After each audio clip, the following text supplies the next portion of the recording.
recording.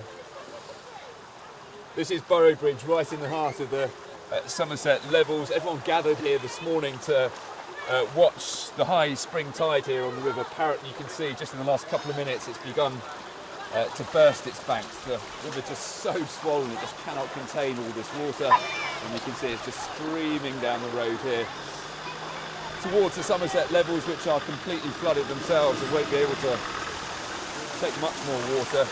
And that's when the roads will start to flood. The only available space for the water to go in is the roads, people's gardens, and eventually people's houses too. Now they tell me this will probably stop in the next sort of 15-20 minutes. They have seen this happen here before. There is of course the worry there is another high tide tonight. The River Parrett, if we can just show you over there, they've tried to sandbag it all the way along, filled huge bags with peat and then put plastic against them to give another couple of feet onto the side of the banks to try and stop this water from overflowing, but it is just so swollen now there is no way to stop the water. It is a tidal river, so when you have high spring tides like this, the water can't flow out to sea. They turn the pumps off, that big pumping operation we've seen here on the Somerset levels.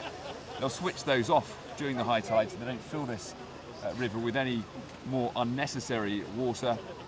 But the high tide stops the water being able to flow out, and then at this pinch point here in Burrowbridge, where the river gets slightly thinner, the water just starts to come up and then spill over its banks. Let's just show you again where it's running down the road here. Lots of local people came out to see just how bad this would be. And you can see it just streaming down the road there. A few cars maybe have to leave. There are a lot of Environment Agency staff here and police and fire service personnel too, just checking how bad things will get. I think that is easing off now, but you can see just how quickly it happens, how spectacular it seems. The worry is this area is just so saturated, this ground so sodden, that it just can't take much more water.